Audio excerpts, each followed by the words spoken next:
کپڑوں سے متعلق پہلا جو شرعی وصف اور جو پرنسپل اسلام نے دیا ہے وہ یہ ہے کہ آپ کے کپڑے ساتر ہوں۔ ساتر کا معنی کہ آپ کے جسم کو ڈھانپنے والے ہوں، جیسے قرآن مجید کہتا ہے یا بنی آدم قد انزلنا علیکم لباسا یواری سوآتکم وریشا، اے بنی آدم ہم نے آپ پر لباس کو نازل کیا ہے۔ یہ جو ورڈ ہے ہم نے آپ پر لباس کو نازل کیا ہے، یہ اس کی امپورٹنس کو بتا رہا ہے۔ اور مقاصد کیا ہے لباس کو نازل کرنے کے؟ یواری سوآتکم، تم کپڑوں کے ذریعے سے اپنے ستروں کو ڈھانپتے ہو، اپنے جسم کو ڈھانپتے ہو، اور دوسرا مقصد وریشا، اور اس سے زینت اختیار کرتے ہو۔ یہ خوبصورتی اور زینت کا ذریعہ ہے۔ تو پہلا جو اصول ہے کپڑوں سے متعلق کہ وہ کپڑے ساتر ہونے چاہیے، آپ کے جسم کو ڈھانپنے والے ہونے چاہیے۔ دوسرا اصول کپڑوں سے متعلق اسلام نے دیا ہے کہ وہ تشبہ سے پاک ہونے چاہیے۔ مشابہت، اس کو ذرا اچھے سے سمجھ لیجئے گا، کیونکہ اللہ کے رسول کی یہ جو حدیث ہے من تشبہ بقوم فہو منہم، جس نے کسی قوم کی مشابہت اختیار کی تو وہ اسی قوم میں شمار کیا جائے گا، حدیث کا ترجمہ، جس کو اس طریقے سے سمجھا گیا کہ اگر آپ نے کسی خاص قوم کے جیسے کپڑے پہن لیے تو آپ انہی میں شمار کیے جائیں گے۔ مثال کے طور پر جیسے ہم پینٹ کوٹ پہنے ہیں تو یہ ایک خاص قسم کی قوم ہے، نان مسلم ہے، مثال کے طور پر وہ پہنتے ہیں، تو اگر آپ نے پہن لیے تو اس کا مطلب یہ ہوگا کہ آپ بھی ان میں شمار کیے جائیں گے۔ یہ مفہوم اس حدیث کا نہیں ہے۔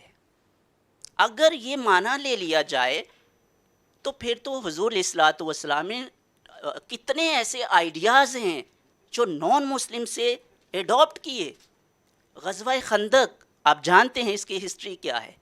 مسلمان کا دفاع کمزور تھا اس وقت، تو سیدنا سلمان فارسی نے ان کو تجویز دی کہ یا رسول اللہ، مجوسی جو آگ کی پوجا کرنے والے ہیں، وہ لوگ جب ان کا دفاع کمزور ہو جاتا ہے تو وہ اپنے شہر کے گرد خندق کھود لیتے ہیں، تو کیوں نہ ہم اس آئیڈیا کو اپنا لیں۔ تو حضور نے فرمایا گڈ، اچھا ہے، ہم اس کو اختیار کرتے ہیں، اور اس کو لیا، حالانکہ وہ آئیڈیا کن کا ہے؟ نان مسلمز کا ہے۔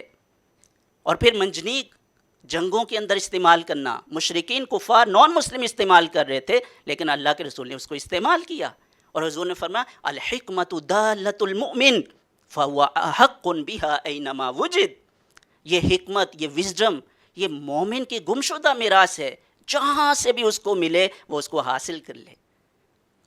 تو کل ملا کے بات کرنے کا مقصد یہ ہے کہ اس حدیث کا اطلاق اس معنی میں نہیں سمجھا جائے، بلکہ اگر ایسا کریں گے تو پھر کتنی ایسی آیات اور احادیث ہیں جو ساری جن کے اندر تضاد آ جائے گا۔ تو اس وجہ سے اس کا معنی یہ ہے، پھر اس کا معنی کیا ہے؟ من تشبہ بقوم فہو منہم، اس کا معنی یہ ہے کہ اگر آپ نے کسی قوم کی مشابہت اختیار کی جو ان کے عقیدے کی ترجمانی کرتا ہے، جو ان کے عقیدے اور ان کے دین کو پریزنٹ کرتا ہے، تو اگر آپ نے بھی ان کو اس فعل میں فالو کیا تو آپ ان میں سے شمار کیے جائیں گے۔ مثال کے طور پر اگر جو ڈریس ان کے کرسچن پادری کا ہے خاص قسم کا، وہ اور پھر گلے میں وہ صلیب پہننا، تو یہ چونکہ ان کے عقیدے کو پریزنٹ کرتا ہے نا، تو اگر آپ اس طریقے سے پہنتے ہیں تو یہ مشابہت ہے، اور اگر آپ یہ پہنیں گے تو آپ ان میں سے شمار کیے جائیں گے۔ تو اس حدیث کا اطلاق یہاں پر ہوگا من تشبہ بقوم فہو منہم۔ تیسرا جو اصول ہے اسلام نے کپڑوں کے حوالے سے دیا ہے، عمومی قاعدہ مردوں کے لیے کہ وہ کپڑا ریشم کا نہ ہو۔ ریشم کا کپڑا مردوں کے لیے پہننا کیا ہے؟ حرام ہے۔ اچھا، اس کے اندر بھی تفصیل ہے۔ ریشم کا کپڑا ایک تو وہ ہوتا ہے جو خالص ریشم ہوتی ہے۔ دیکھیے جو کپڑا ہوتا ہے اس کے اندر بنیادی طور پر دو دھاگے ہوتے ہیں، جس کو ایک کو آپ تانا کہتے ہیں، دوسرے کو بانا کہتے ہیں۔ تانا وہ دھاگا ہوتا ہے جو لمبائی میں ہوتا ہے، اور بانا وہ دھاگا ہوتا ہے جو چوڑائی میں ہوتا ہے۔ اور یہ جو بانا ہے یہ کپڑے کی بنائی میں اصل ہے، اور حلت و حرمت کا حکم اسی کے مطابق لگایا جائے گا۔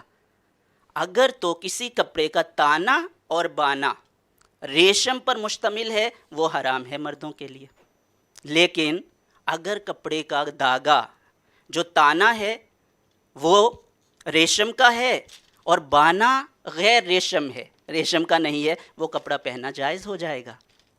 اور اگر دونوں کے اندر جو بانا ہے چوڑائی میں کپڑا، اس کے اندر ریشمی دھاگا بھی ہے اور غیر ریشمی بھی ہے، تو پھر غالب کا اعتبار کیا جائے گا کہ اگر ریشم زیادہ ہے تو وہ حرام ہو جائے گا، اور اگر ریشم کم ہے اور باقی زیادہ ہے تو وہ جائز ہو جائے گا۔ تو ایک اصول کپڑوں کے اندر کیا ہے مردوں کے لیے کہ وہ ریشم کا نہ ہو۔ کپڑوں میں ایک اور اصول جو اسلام نے دیا ہے، حیثیت کے مطابق کپڑے پہنے۔ اللہ تعالیٰ نے جو آپ کو نعمتیں عطا کی ہیں اس کے مطابق، ایک صحابی اللہ کے رسول کی بارگاہ میں حاضر ہوتا ہے، بوسیدہ کپڑے پہنے ہوئے ہیں، اچھے کپڑے نہیں ہیں، تو حضور نے فرمایا آپ کو اللہ تعالیٰ نے کچھ پیسے مال عطا کیا ہے؟ کہہ رہے ہیں ہاں جی الحمدللہ اللہ نے بڑا مال دیا ہے، مال بکریوں کی صورت میں، اونٹ کی صورت میں۔ تو حضور نے فرمایا ان اللہ یحب ان یری اثر نعمتہ علی عبدہ، اللہ تعالیٰ بہت پسند کرتا ہے کہ وہ اپنی نعمتوں کا اثر اپنے بندے پر دیکھے۔ تو جب اللہ نے آپ کو اتنا عطا کیا ہے تو اس کا اظہار تو ہو۔ ایک شخص آتا ہے حضور کی بارگاہ میں، بڑے اچھے کپڑے پہنے ہوئے ہیں، تو حضور مسکرا رہے ہیں، خوشی کا اظہار کر رہے ہیں اور پوچھ رہے ہیں اغسیل ام جدید، کیا نئے کپڑے پہنے ہیں یا دھلے ہوئے ہیں؟ تو انہوں نے کہا یا رسول اللہ بل غسیل، دھلے ہوئے ہیں، نئے نہیں ہیں۔ تو حضور نے فرمایا البس جدیدن وعیش سعیدن، نئے کپڑے پہنو اور خوشیوں اور مسرتوں سے بری زندگی گزارو۔ یہ ہمارا اسلام ہے، یہ ہے وہ اسلام نہیں ہے جو فطرت سے ہٹ کے ہے۔ جب ہم کہتے ہیں کہ اسلام دین فطرت ہے تو جو بھی چیزیں فطری طور پر اچھی ہیں اسلام ان کو ایڈاپٹ کرنے کا حکم دیتا ہے۔ اچھے کپڑے پہننا، زینت اختیار کرنا، خوبصورتی اختیار کرنا، یہ عین فطرت ہے۔ تو پھر کیسے ممکن ہے کہ جس دین کو آپ دین فطرت کہتے ہیں وہ ان چیزوں کو حرام کر دے اور اس سے منع کر دے؟